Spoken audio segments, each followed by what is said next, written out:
Paul et Silas passèrent par Amphipolis et Apollonie, et ils arrivèrent à Thessalonique, où les Juifs avaient une synagogue. Paul y entra selon sa coutume.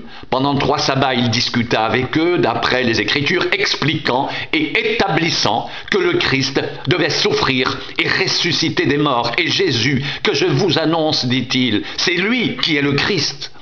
Quelques-uns d'entre eux furent persuadés et se joignirent à Paul et à Silas, ainsi qu'une grande multitude de Grecs craignant Dieu et beaucoup de femmes de qualité. Mais les Juifs jaloux prirent avec eux quelques méchants hommes de la populace, provoquèrent des attroupements et répandirent l'agitation dans la ville. Ils se rendirent à la maison de Jason et ils cherchèrent Paul et Silas pour les amener vers le peuple. Ne les ayant pas trouvés, ils traînèrent Jason et quelques frères devant les magistrats de la ville en criant « Ces gens qui ont bouleversé le monde sont aussi venus ici, et Jason les a reçus. Ils agissent tous contre les édits de César, disant qu'il y a un autre roi, Jésus. Par ces paroles, ils émurent la foule et les magistrats, qui ne laissèrent aller Jason et les autres qu'après avoir obtenu d'eux une caution. Aussitôt les frères firent partir de nuit Paul et Silas pour Bérée. Lorsqu'ils furent arrivés, ils entrèrent dans la synagogue des Juifs. Ces Juifs avaient des sentiments plus nobles que ceux de Thessalonique. Ils reçurent la parole avec beaucoup d'empressement et ils examinaient chaque jour les Écritures pour voir si ce qu'on leur disait était exact. Plusieurs d'entre eux crurent, ainsi que beaucoup de femmes grecques de distinction et beaucoup d'hommes.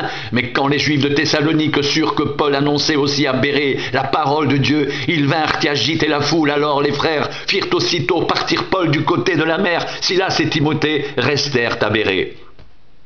Ceux qui accompagnaient Paul le conduisirent jusqu'à Athènes, puis ils s'en retournèrent, chargés de transmettre à Silas et à Timothée l'ordre de le rejoindre au plus tôt. Comme Paul les attendait à Athènes, il sentait au-dedans de lui son esprit s'irriter à la vue de cette ville pleine d'idoles. Il s'entretenait donc dans la synagogue avec les Juifs et les hommes craignant Dieu, et sur la place publique, chaque jour, avec ceux qu'il rencontrait. Quelques philosophes épicuriens et stoïciens se mirent à parler avec lui, et les uns disaient « Que veut dire ce discoureur ?» D'autres, l'entendant annoncer Jésus et la résurrection, disaient « Il semble qu'il annonce des divinités étrangères. » Alors, ils le prirent et le menèrent à l'Aréopage en disant « Pourrions-nous savoir quelle est cette nouvelle doctrine que tu enseignes, car tu nous fais entendre des choses étranges. Nous voudrions donc savoir ce que cela peut être. » Or tous les Athéniens et les étrangers demeurant à Athènes ne passaient leur temps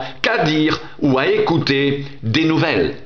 Paul, debout au milieu de l'Aréopage, dit « Homme athénien, je vous trouve à tous égards extrêmement religieux, car en parcourant votre ville et en considérant les objets de votre dévotion, j'ai même découvert un autel avec cette inscription « À un Dieu inconnu ». Ce que vous révérez sans le connaître, c'est ce que je vous annonce, le Dieu qui a fait le monde et tout ce qui s'y trouve, étant le Seigneur du ciel et de la terre, n'habite point dans des temples faits de mains d'hommes, il n'est point servi par des mains humaines comme s'il avait besoin de quoi que ce soit, lui qui donne la vie à tous, la respiration et toutes choses. Il a fait que tous les hommes, sortis d'un seul sang, habitent sur toute la surface de la terre, ayant déterminé la durée des temps et les bornes de leur demeure. Il a voulu qu'ils cherchent le Seigneur et qu'ils s'efforcent de le trouver en tâtonnant, bien qu'il ne soit pas loin de chacun de nous, car en lui nous avons la vie, le mouvement et l'être. C'est ce qu'ont dit aussi quelques-uns de vos poètes, de lui nous sommes la race. Ainsi donc, étant la race de Dieu, nous ne devons pas croire que la divinité soit semblable à de l'or, à de l'argent ou à de la pierre sculptée par l'art et l'industrie de l'homme. Dieu, sans tenir compte des temps d'ignorance, annonce maintenant à tous les hommes, en tout lieu, qu'ils ont à se repentir, parce qu'il a fixé un jour où il jugera le monde selon la justice par l'homme qu'il a désigné, ce dont il a donné à tous une preuve certaine en le ressuscitant des morts. Lorsqu'ils entendirent parler de résurrection des morts, les uns se moquèrent et les autres dirent « Nous t'entendrons là-dessus une autre fois. » Ainsi Paul se retira du milieu d'eux. Quelques-uns, néanmoins, s'attachèrent à lui et crurent, Denis, l'Aréopagite, une femme nommée Damaris, et d'autres avec eux. Après cela, Paul partit d'Athènes et se rendit à Corinthe. Il y trouva un juif nommé Aquilas, originaire du Pont, récemment arrivé d'Italie avec sa femme, Priscille, parce que Claude avait ordonné à tous les juifs de sortir de Rome. Il se lia avec eux, et comme il avait le même métier, il demeura chez eux, et il travailla, il fabriquait des tentes.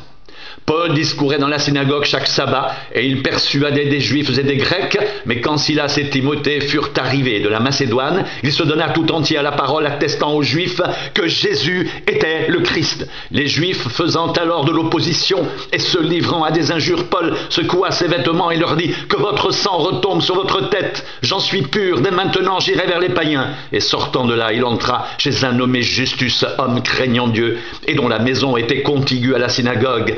Cependant, Crispus, le chef de la synagogue, crut au Seigneur avec toute sa famille, et plusieurs Corinthiens qui avaient entendu Paul crurent aussi et furent baptisés. Le Seigneur dit à Paul en vision pendant la nuit, « Ne crains point, mais parle et ne te tais point, car je suis avec toi et personne ne mettra la main sur toi pour te faire du mal. Parle, car j'ai un peuple nombreux dans cette ville. » Il y demeura 1 an et 6 mois, enseignant parmi les Corinthiens la parole de Dieu.